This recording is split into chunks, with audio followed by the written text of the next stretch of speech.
Ashamaa harka fuunee daawwattoota fi hordoftoota keenya akkam nagaa keessanii nageenyi koo kan jaalalaa fi kabajaa bakka jirtanitti isin haadha qabu eegaan odeeffannoo ajaa'ibaa lama qabadhee isinii dhiyaadhee raamma xumura qophii keenyatti na waliin turaan affeerraa keenya odeeffannoon kun odeeffannoo baay'ee ariifachiisaa fi ibsa mootummaan federaalaa sa'aatii takka dura baase yookaan amma galgala irratti gara magriibaa jechuudha akka tasaa namoonni boodara na hordoftan yoo jiraattan ibsa mootummaan baasee fi akkasumas immoo tajaajiloota mootummaan irra jiran akkuma beekamutti guyyaa har'aa irraa eegalee baankiin mootummaa kamiyyuu Maqalee yookaan Tigraay keessatti tajaajila adda dhaabee jira.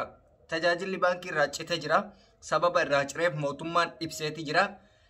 Biyya takka keessa baankiin hin jiru jechuun laalaa kaan ulfaatu. Yoo baankii dhuunfaa akka tasaa qabaatan hin beeku. Baankiin mootummaa tokko namarraa cite jechuun biyyattiin sun kufte jechuudha. Sababni baankiin irraa citeef akkuma isin beektan lola jidduu lamaan jidduu jiru osoo hin ta'in hunda caalaa lolumaan wal qabatee Tigraay dheengadda maal jette anuu isiniif ibsee ture xiyyaarri tokkochi qilleensarra naannoo isiitti akka hin balaliine ibsa baastee yoo akka tasaa akka balali'u argine rukunna jechaa turte. Mallayni biyya tokkotti gaafa zooru mootu akkuma isin beektan xiyyaaran deemaa jechuudha. Mallaqa baajata barasanii yookaan naannoo amma baankii mallaqa barbaade Finfinneerraa gara Tigraay seena yookaan konkolaataan seena. Tigraay daangaa ofii uggurtee jirti. Mootummaan yookaan baankiin kun mallaqa eessan fidee fi achi kaa'are. Mootummaanis waan isaan cabsuu barbaaduuf sababuma kanaan sababeeffatee irraa kutee jira jechuudha. Tigraay yeroo ammaa kana gaaga'ama cimaa keessa jirti. Sanuuyyuu mallayni amma dhufe haaraan sun jiin isaa irraa dhumatu ga'ee jira. Mallaqa moofan jiin isaa irraa dhumatu ga'ee jira. Argitanii kisaaraa jiru. Gaafa jiin isaa irraa dhumate mootummaan isan galchu biyyattiin kasaarte uummanni Tigraay kasaare abbaan qabeenyotaa kasaare mootummaan sunis kasaare jechuudha. Taankiin qofti nyaatan ta'uuf taankii nyaatetti ni dhukaasu yookaan immoo matarayyeessi nyaatee dhukaasu. Namni kilaashii ta'ee xiyyitii nyaatu Tigraay isaa kanatti amma xiyyitii qofatti haftee jechuudha. Mootummaan kun kuffise moo kuffise? Tajaajilli intarneetaa tokkochichi keessa hin jiru. Tajaajilli ifaa keessa hin jiru. Kanaaf mootummaan federaalaa irra ooledha jechuudha. Kuni jechuun immoo reediin mootummaa deeggara jechuun miti. Waan irra jiran isinitti himaa jiraan. Ani waan odeeffannoo dabarsudha. Hojiin kiyya odeeffannoo maalirra akka jira. Yoo mootummaan kun cabe mootummaan cabe jechuudha. Yoo TPLF cabe TPLF cabe jechuudha. Ani BBC afaan Oromoo jechuun dandeessan. Garana sin adallau haqa jirtu waan itti jiran isinii ibsuu qofa. Kiyya hojii akkasitti akka naa hubattaniin barbaada. Namoonni ija siyaasaa keessa nagalchita waan jirtanii ani qeerroodha.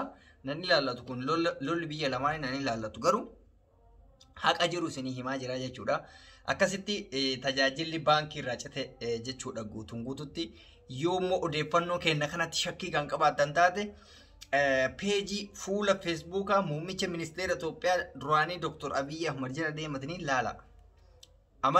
Namni yeroo tokko waan ani isinii odeessu yoo adda baafatu feetan wannin ani isinii odeessu kanarraa bakka an jedhu san dhaqaatiin ilaala. Sana booda qabatamaa ta'uusaa yeroo bartan odeeffannoon kun dhugaan qabatamaa ta'uusaa adda baafattanii akka sana booda reediin dhugaa dubbataa jettanii waraansi immoo wal waraansa akkuma itti fufetti daangaalee waan isin ajaa'ibu keessa mootummaan daangaalee gadi qabee cufe. Affaar irraa hidheetiniin waraana isaa guutuu nyaachiseetiniin hidhee jira. Naannoo Amaaratitti naannoo Amaaraa gara kaampiin waraanaa ture sanitti jechuudha. Naannoo san maqaa isaan dagadhees san qallee moo maal jedhama. Sirriitti gadi fageenyaan daangaa san sarareetii jira. Gara Suudaan ittiin cufee jira. Tigraay garaagara na bahuu hin dandeettu jechuudha. Bakkuma isaan teettee yoo dhukaaste malee gara deemtoota akka hin qabdu. Nyaachisee jira kun gara maratti. Eertiraalleen akkasitti ibsi mootummaa Eertiraa baase tokko maal jedha beektanii kakaleessa. Ani uummata Tigraay hin dha'uu jedhe. Yaabicha godhee beekta hin dha'u garuu mootummaan deeggarsa yoo na gaafate deeggarsa barbaachisuun nan kennaaf jedhe malee hin dha'uu jedhe mootuu jala sararee ofii isaatti waan diinummaa irraa hin qabneef ani akka waan rakkoo irraa qabutti rukutu garuu immoo deeggarsa mootummaa barbaachisu nan godhaa jedhe agartanii kun ibsa ejjennoo inni godheedha. Kanaaf ani akka dhuunfaa kiyyaatitti hanga madaaletti Tigraay kufaatiif of saaxilaa jirti. Silaa qabeenya duraa Oromoo irraa saamtee gara biyyaatti galte waan ta'eef qabeenyuma saniin mootummaa wajjin walii galteen osoo jiraatte biyya Ameerikaa fakkaattu qabanii biyyi isaanii baay'ee guddoodha. Garuu har'a lola kana bananii hiyyummaa keessatti of darbuuf deeman dantaa isaaniiti jechuudha. Kuni waan baay'ee nama dhibuudha. Dhumarratti ajandaan kiyya ijoolleen keenya samoon odeeffannoo isinirraa adda kunneen of kolchaa isiniin jenna. Namoonni gama Dubaay deemuu barbaadan ammas imalli baay'isee itti fufee jira. Lakkoofsa isinii maxxansinaa lakkoofsa nu isinii maxxansinu kanaan bilbilattanii kallattiidhaan Dubaay deemuu dandeessanii. Akkasumas immoo ijoolleen keessattuu biyyoota Arabaa keessa jirtan namni hiqaamaa yookaan piizaa qabda waraqata qabaannaan rakkina hin qabu. Waraqata qabaannaan bakkuma ati jirtu sanirraa namni biyya biraa mallaqa malee deema rakkoo hin qabu. Xiyyaara isinirraa kafalamaa eegasiin kafaltaa. Namni Itoophiyaa jirtan immoo nama waraqaa qabu. Nama waraqaa warra biyya Arabaa ture qofa ta'uu qaba.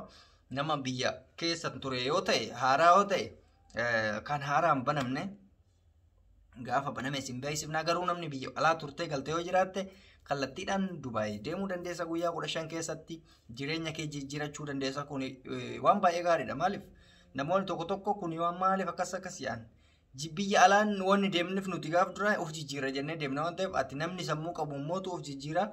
Kan immoo kaayyoo hin qabne sun mirga isaati jechuudha. Kanaaf ijoolleen Dubaay jirtan ijoolleen Bahariin Oomaan namoonni akkas jirtan biyya isaa irraa yoo jijjiirachuu barbaadan karaa seera qabeessaatiin bilbila nu isiniif kennu kana jalatti kallattiidhaan nu qunnamtan jechuudha. Sana booda gara Dubaay isin erginaa karaa seera qabeessaatii. Kun dallaala waan maalii olii gadi hin qabu. Baay'ee seera qabeessa baay'ee amansiisaadha.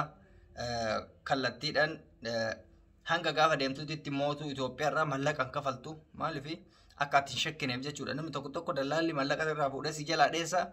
Kan ammoo mallaqa sirraa fuudhee akka hin dheessine erga wanti hundi si xumuramee dirree xiyyaaraatti si dhiyeessanii booda waan si barbaachisuu fi waan irratti walii galtan kaffalta jechuudha. Kuni waa tokko dubbii hannaa dubbii achi barbaruu hin qabu jechuudha. Kuni akka sabaatittis walii yaaduu fi ofillee fayyadee si fayyadudha waan ta'eef odeeffannoo kana namoota biyya keessatti biyya biraatti irraa garanii deebi'uu barbaadaniif daddabarsaa jenneetiin dhaamsa isinii goona. Isinis warri biyya alaatti irraa yeroo hedduu gaafattanii obboleettii kiyya tokko oofuu barbaadaa fira kiyya tokko maal jettanii ulaagaan wanti barbaachisu biyyuma Arabaa deemuu qofa afaan Arabii beekuu qofa. Kanarraa waan addaa tokkollee isiniin barbaachisu jechuudha.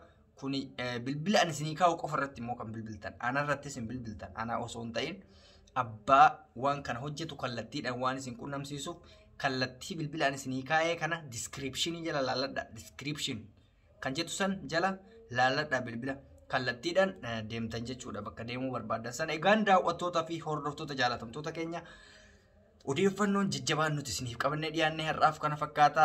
Amma qophii biraatti walitti deemnutti turtii gaarii isiniin jedha. Namoonni chaanaalii keenya faadaa taatan subscribe gochuun maatii keenya ta'an affeerraa kenna. Nagayaan tura.